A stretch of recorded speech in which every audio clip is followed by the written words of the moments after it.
As part of efforts to strengthen Nigeria's digital defenses and foster a secure technology ecosystem, the first National Cybersecurity Conference held earlier this month in Abuja. The two-day event, which brought together cybersecurity experts, innovators, public and private sector stakeholders, and aims to enhance cyber resilience, promote international cooperation in combating cybercrime, advance workforce development, and encourage interagency and multi-sectoral coordination. Well, joining me from the UK to discuss cybersecurity and how Nigeria can safeguard its digital borders is former Director, Training and Education, the Cybersecurity Expert Association of Nigeria, Olabode Agbola. Thank you so much for joining us at this time. Thank you for having me, and good afternoon, viewers. Thank you very much. Okay, so let's head straight to it now.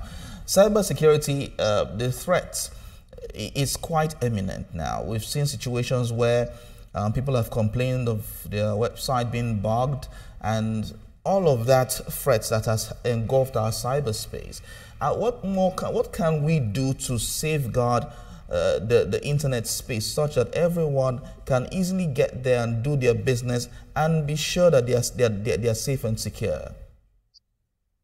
Okay, thank you for the question. Yeah, so what we need to do as a country is shared among the government and the users and organizations. So what we need to do is to ensure that we've got all the tools that we need to have to protect our digital assets, the tool that can manage vulnerabilities, the tool that can give us visibility to when threat is happening.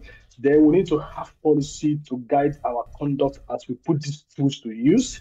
And government has done fantastically well, even having a conference in Abuja.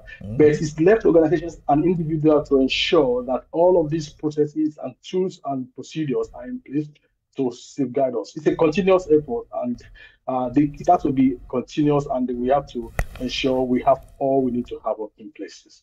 I agree that it's a continuous effort and all hands has to be on deck. But you talked about promoting policies by the government. What sort of policies should be put in place to ensure that we are safe? Yeah, in 2022 or 2023, I think if I'm correct, federal government launched cyber security policy and they did nationwide awareness on the policy. So policy might be available, but the question is, are we compliant to the policy? Then are there compliance framework? Is there a mechanism to put a check on organizations to be sure that they are compliant? And all of this needs to be done together, else policy will be in isolation and compliance will be in isolation. So oversight and the leadership commitment and government compliance framework will ensure this policy are put into use so that we can have a safer internet for everybody. Tell us about the resolutions of the cybersecurity stakeholders engagement that happened in Abuja. Okay, yeah, so there are a lot of different panels, and every panel have some vital and very helpful contributions. And one of the ones that I think is the highlight is Nigerian government is now tilting towards have what I call digital sovereignty.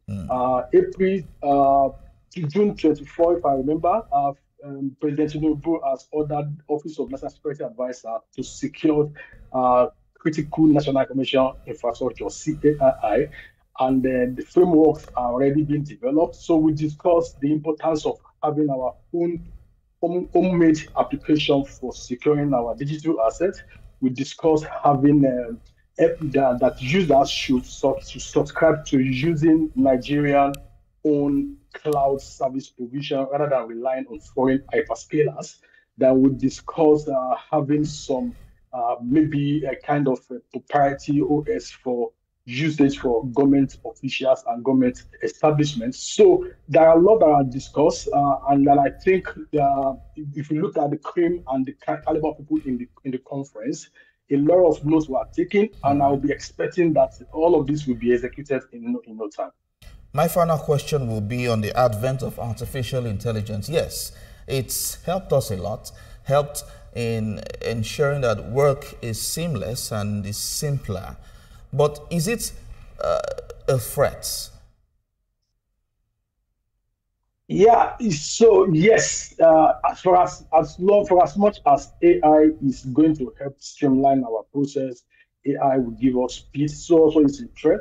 Uh, the malicious users, the cyber crook actors, they are leveraging the power of AI to also launch attack against their victims. They are using agentic AI.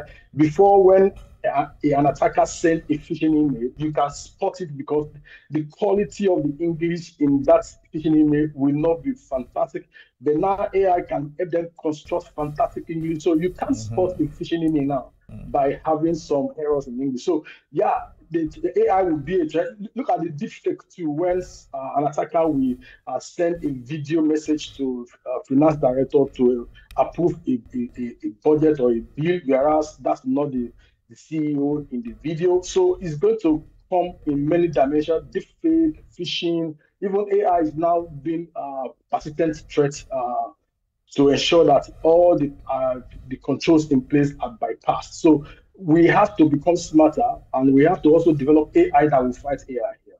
Yeah, we have to develop AI that will fight AI. Cybersecurity Expert Association of Nigeria, thank you so much, Olabode Agbola, for giving us your own view on all of this. Thank you. Thank you very much, and bye, and thanks for having me. Thank you. We move on to other stories now. The Lagos